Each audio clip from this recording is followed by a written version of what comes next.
Hello friends, welcome to my YouTube channel. आज हम इस वीडियो में जानेंगे पेलिकन जल पक्षी को इंग्लिश में क्या कहते हैं।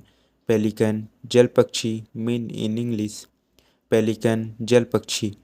पेलिकन जल पक्षी को इंग्लिश में पेलिकन कहते हैं।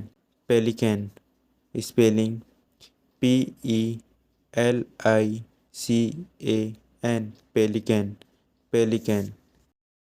ऐसे ही बिना टाइम पास के हिंदी और इंग्लिश शब्दों का मीनिंग जानने के लिए हमारे यूट्यूब चैनल को सब्सक्राइब करें और वीडियो अच्छी लगी होगी तो वीडियो को लाइक कर शेयर करें।